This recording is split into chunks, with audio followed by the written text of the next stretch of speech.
Welcome to this Federalist Society Faculty Book Podcast, featuring Professor Scott Douglas Gerber's new book, A Distinct Judicial Power, The Origins of an Independent Judiciary, 1606 to 1787. Thank you for tuning in. A Distinct Judicial Power analyzes the origins of judicial independence in the United States. The book sets forth both the political theory behind and the historical progression of independent judicial power in the United States during the colonial period. It concludes with an examination of how this mixture of theory and experience coalesced to produce Article III of the U.S. Constitution and a power of judicial review committed to the protection of individual rights. Scott Gerber, a professor at Ohio Northern University College of Law, is joined by critical commentator Jim Pfander, a professor at Northwestern University School of Law, to discuss the book.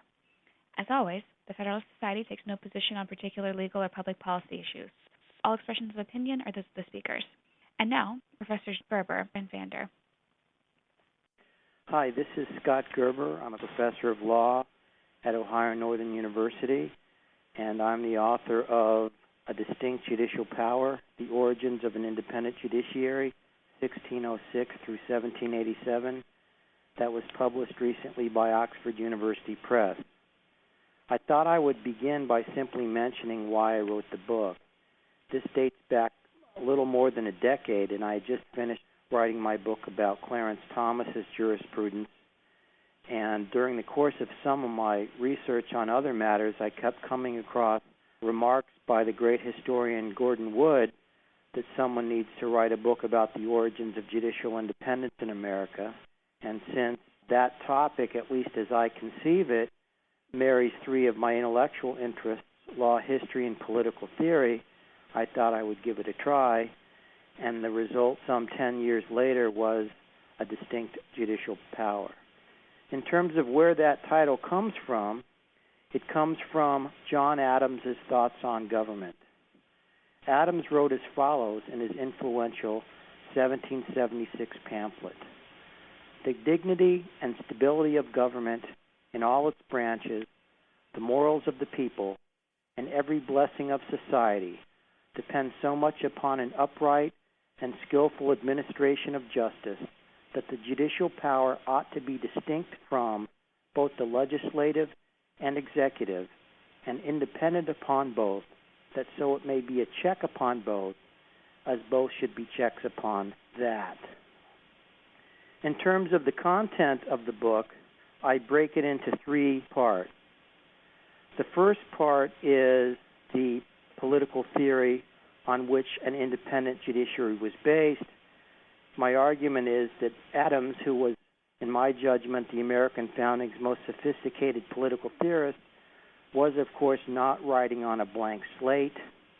Rather, he was building on centuries of political theorizing about government institutions that preceded him.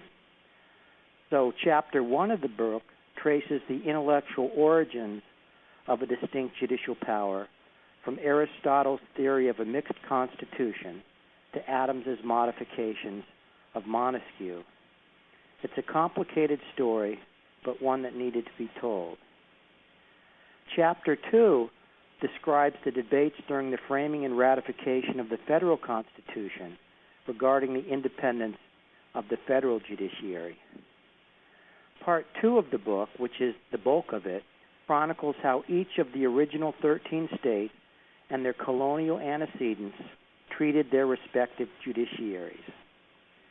This portion, presented in 13 separate chapters, brings together a wealth of information, charters, instructions, statutes, and so forth, about the judicial power between 1606 and 1787, and sometimes beyond. In the apt words of legal historian John Philip Reed, quote, "American histories of judicial independence invariably begin with origins in the federal courts and pay slight or no heed to what was happening in the state that is a mistake," close quote. The subtitles to each of the chapters of my book are meant to highlight an intriguing aspect of the particular state's judicial history. For example, the subtitle to the North Carolina chapter is Governor Thomas Burke and the Origins of Judicial Review, a phrase that credits one of the non-judicial precedents for judicial review I discovered while researching the book. Part 3 of the book, the concluding segment, describes the influence the colonial and early state experiences had on the federal model that followed and on the nature of the regime itself. I explain how the political theory of an independent judiciary investigated in Part 1 of the book and the various experiences of the original 13 states and their colonial antecedents examined in Part 2 of the book culminated in Article 3 of the U.S. Constitution. I also explain how the principle of judicial independence embodied by Article 3 made the doctrine of judicial review possible and committed that doctrine to the protection of individual rights. And in that regard, with regard to the relationship between the origins of judicial review and the rise of judicial independence, I point out, for example, that the two original states with the strongest precedents for judicial review, Virginia and North Carolina, also were the two with the most independent judiciaries. And as I try to document in the conclusion, surely this was not a coincidence. So that, in a nutshell, is the contents of the book. I also have an appendix to the book, and it's a rebuttal based on the history and political theory in the book to the current movement in constitutional theory for popular constitutionalism, which is an attempt by leading constitutional law scholars like Larry Kramer, Cass Sunstein, and Mark Tushnet to limit, or in Mark Tushnet's case, eliminate judicial review itself. And so the final point or observation I'd like to make are just some lessons that I think can be drawn from the book. And I'm taking this part from the symposium that was recently published in the Harvard Journal of Law and Public Policy about my book, and these are my observations at the end of the symposium. And I just have 4 quick points I make there. The first one is that it would have been impossible to write a book like this until fairly recently because the data available to do it was not there.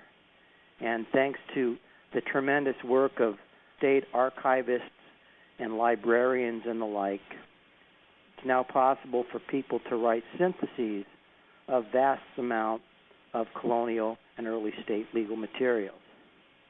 The second lesson that I think can be drawn from the book is about methodology. As everyone knows, Gordon Wood is, of course, the great early American historian of our day, and he's a historian.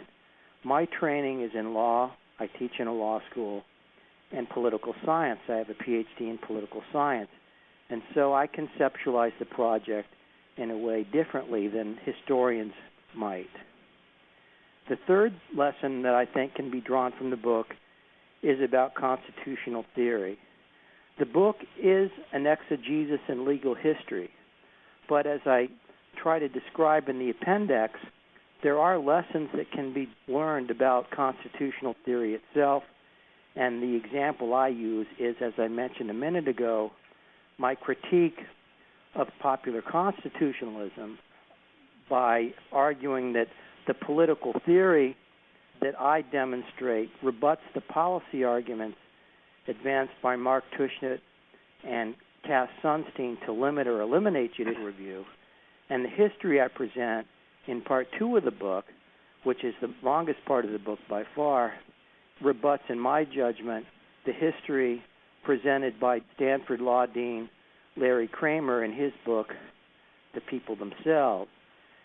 And so my conclusion in constitutional theory terms is that the history and political theory on the question confirm the modern understanding of judicial review, that the primary purpose of the judiciary is to protect individual rights from threats from the majoritarian political processes. So with that, I'll just stop and turn it over to my friend Jim. Thank you, Scott. I just wanted to start perhaps with an introduction. My name is Jim Pfander, and I teach at Northwestern University School of Law. Scott and I are both graduates of the University of Virginia Law School, so we have that in common, as well as a common interest in the origins of an independent judiciary. That's something that I've been doing a fair amount of work on for many of the last years of my career as a law professor here. And I wanted to begin my response, if you will, to Scott's presentation and to his book with a few words of praise. I really think this is a very important book and one that I have enjoyed and used a good deal already, even though it only recently appeared from the presses at the Oxford University Press. It's not just that the book offers a great detailed account of the rise of the judicial system in each of the 13 colonies and demonstrates, as Scott said, how that growing commitment to judicial independence played itself out in different ways in different places. But it's also the organizing theory of independence that is supplied by the opening section devoted to, as Scott pointed out, early political theorists as well as to the work of John Adams. I think, in my mind, one of the signal contributions of the book is its emphasis on the work of Adams and the contributions that his writing made to the theory of the independent judiciary.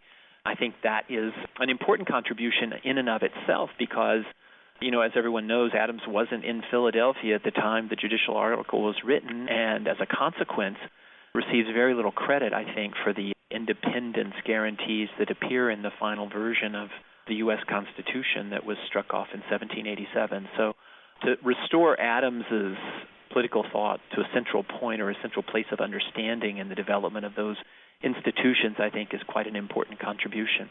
The other thing that I quite like about the book is the state-by-state approach, and I'll just give you a quick example. I'm working on a paper right now that examines the work of the early judiciary and its handling of certain interjurisdictional conflicts, and there was a famous interjurisdictional conflict that arose in North Carolina where Robert Morris, the famous financier of the Republic, was involved in some litigation down there and sought to remove his action from state to federal court using a common law writ of certiorari. And in the course of my work on that particular piece of litigation and in thinking about its implications for the operation of the new federal judicial system, I found it quite helpful actually to spend some time with Scott's book, and in particular the chapter on North Carolina, just to get a better sense of the North Carolina institutions, the players, the folks that were involved in the operation of that judicial system. And so I think it's going to be quite useful for scholars to have this treasure trove of information and this nice narrative description of the rise of judicial systems in each of the 13 colonies and states. So I suspect that Scott will find that his book is quite influential down the road as others turn to it to learn just a bit about what was going on at the time of the framing. So 2.5 or 3 cheers for the book. I wouldn't do my job well if I didn't offer a few criticisms, and so let me sketch those for you very briefly, and then I welcome Scott's response.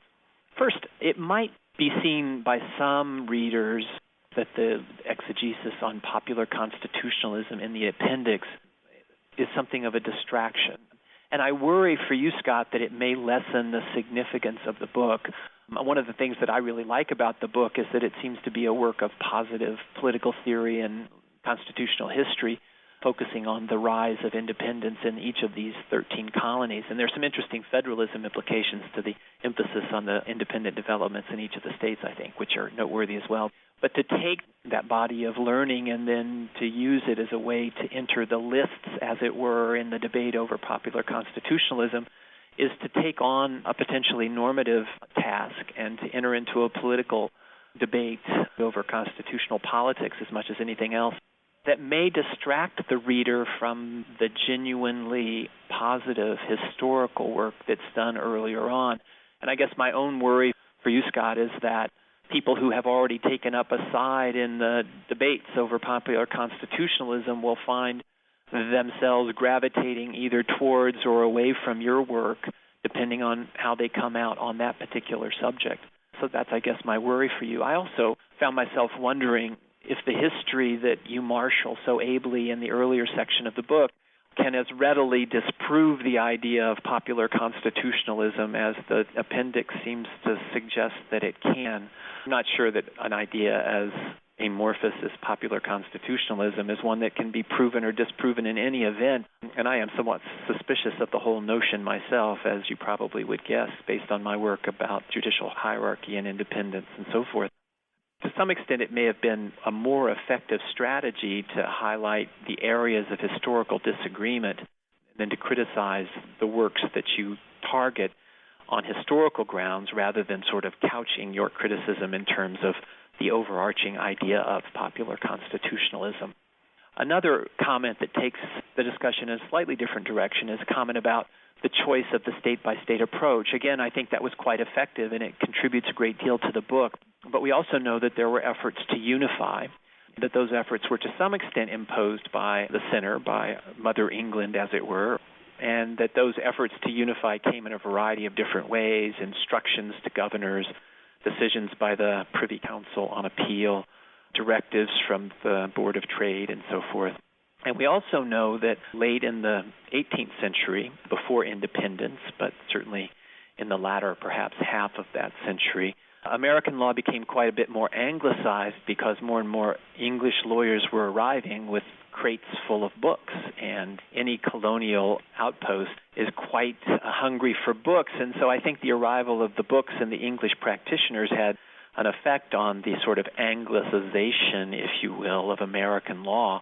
A number of people have identified that rise of reliance and emphasis on English sources in the later colonial period, and I wonder if the state-by-state approach to the exegesis doesn't tend to slight those more unifying themes, or at least make them a bit less visible to the eye of the reader. Another comment sort of picks up on some of my own work and asks the question whether hierarchy doesn't deserve a larger emphasis in the discussion of the rise of the judiciary. That's obviously something I've been quite interested in, and I perhaps self-interestedly was hoping that I could find more evidence one way or another on the issue of hierarchy in the discussion of the rise of the colonial judiciary. But it strikes me anyway, there's a hierarchy story to tell about judicial independence, and it's really not conceivable to have a truly independent judiciary without a certain hierarchy being introduced into it. And maybe there's a lesson in the experience of Georgia there. The sort of relatively dependent and decentralized Georgian judiciary lacked a unifying head. A unifying head does a lot for a judiciary. It puts a few elite figures who obviously are folks with some political savvy and some political connection at the top of an institution that can lobby and angle for the institution's survival and defense. And it may be that, the rise of judicial review owes something to that, as well as to the various other things that are represented in this very nice discussion of state judicial authority. Those are at least the comments that occurred to me as I was thinking both about Scott's overview and about my own reading of the book. Scott? Okay. Well, thank you, Jim. First, I appreciate the kind words. You're one of the leading scholars in the United States on the origins of Article 3. And you've just proved that that was a good choice. Some reactions specifically to your point. I'm delighted that you appreciated my emphasis on Adams. I had no idea what I was going to find when I started the book.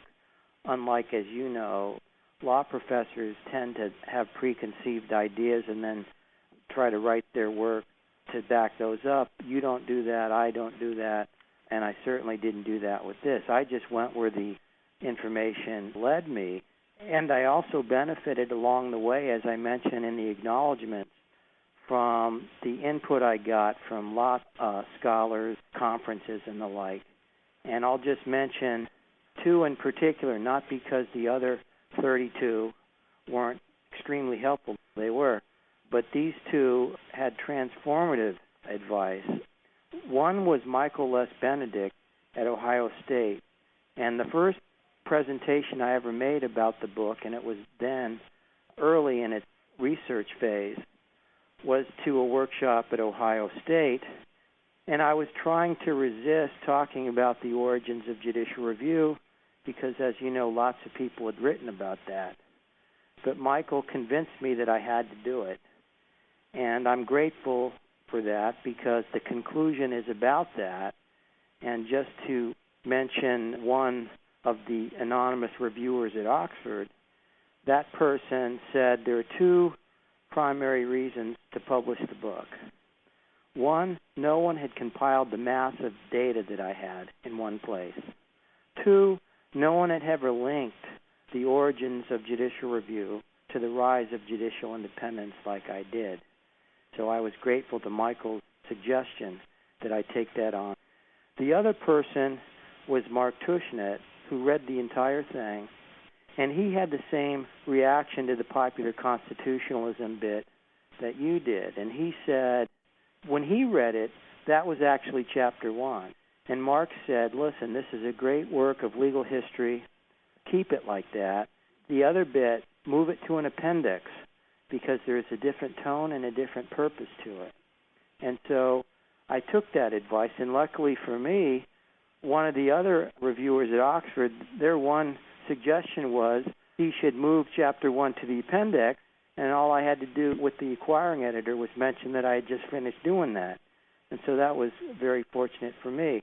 I needed to keep it in there because I'm not just a historian. I'm actually a law professor and a political theorist.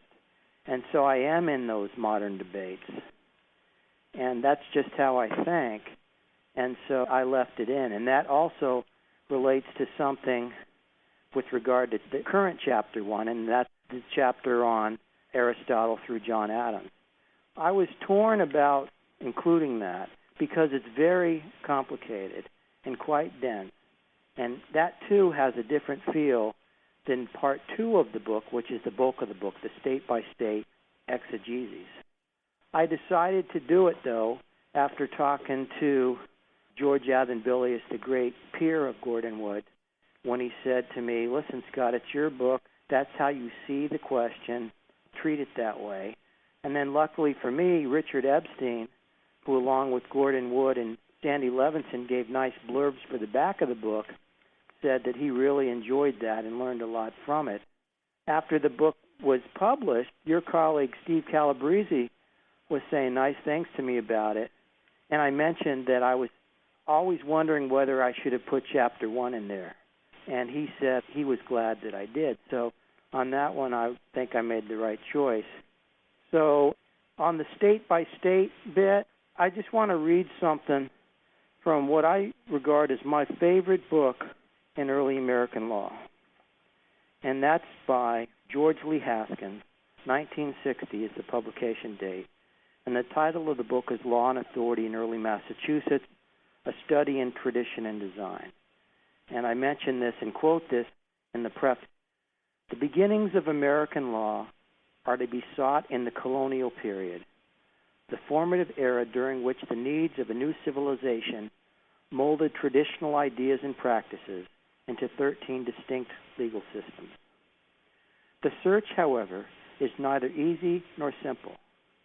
The colonies differed greatly in background, in the conditions of settlement, and in the forms of government they adopted. Moreover, the social and political development of each proceeded, for the most part, along different lines. Hence, it is essential that the character and growth of the several colonial legal systems be studied individually and be separately described. And so that's why I did it. And in the footnote, I also point out that Richard Morris made the same point as did George Bilius. So that's why I did it, because I actually agree with Professor Haskins, and I think Part 2 confirms his point, how they're each different, and they each have their own story to be told. And on this point about uniformity and unity and all of that, which is the great strength of your work, I benefit greatly from your work. I cite you many a time in Chapter 2 when I'm talking about the federal ratifying and framing conventions. But as I mentioned at the end of the book in the conclusion, my position as a scholar is that monolithic explanations of historical events should be resisted. And so this is just my take on it. It doesn't mean that there aren't other explanations for the origins of judicial review, for example. I'm just convinced that mine is at least a very powerful explanation. I concede that there are others, and I think we all benefit when we let 100 or 1,000 flowers bloom. But this is just where my research took me. As I said a minute ago, I had no idea where I was going. I had no idea it would take me decades to get there. Gordon Wood did warn me in 1999 when I emailed him about my interest in taking this on, he said it's going to take you a long time. And I've had lunch with him a couple of times since then, and I told him he was right.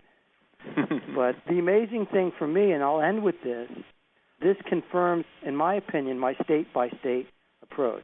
I never got bored doing it, not once, because each state was so different. Let me just make a comment or two in response, and then we can bring this to a close. The first is that I don't necessarily disagree with the choice of the state-by-state approach. I think there's a great deal to say for it, as I indicated in my own remarks. I guess what I was trying to suggest is that there might be some gains from doing some cross-cutting or thematic analysis to tie some experiences together across the states. And so to the extent that one were able to focus on uniform directives that came from the center, decisions of the Board of Trade or other kinds of unifying considerations, or the arrival of English lawyers and the impact that that might have had, then taking a more continental vantage on those kinds of developments might have deepened the assessment of each of the individual state accounts. So I'm not suggesting for a moment that you should have adopted a different approach, nor am I criticizing the approach that you did adopt, because as I said myself, I found it quite fruitful in my own work. And the second comment is just a worry about misinterpretation. I wasn't suggesting that you should have adopted a more hierarchical approach, or indeed that you should have relied on my work more extensively, not at all and not for a minute. I was only somewhat selfishly hoping that you'd found more evidence for my hierarchical theories in the work that you did. But you're absolutely right. A historian has to tell the story that he finds reflected in the sources, and I wouldn't want you to have done it any other way. Right, and I'll just respond very briefly. My book is a long look at separation of powers theory. So mine's horizontal, not vertical. And my essential point is that judicial independence is the American contribution to separation of powers theory, and that John Adams perfected that contribution. And then early American judges later used their independence to have the institutional security they needed to exercise judicial review, which I characterize as the ultimate expression of judicial independence. So the book is really an exegesis in separation of powers theory. And I think that message comes through very nicely. Thank you, Scott, for the book and for the opportunity to participate. Well, thank you too, Jim. I appreciate it. Thank you for listening to this Faculty Book Podcast. For more podcasts, as well as audio and video of past Federalist Society events, please visit our website at www.federalistsociety.org/multimedia.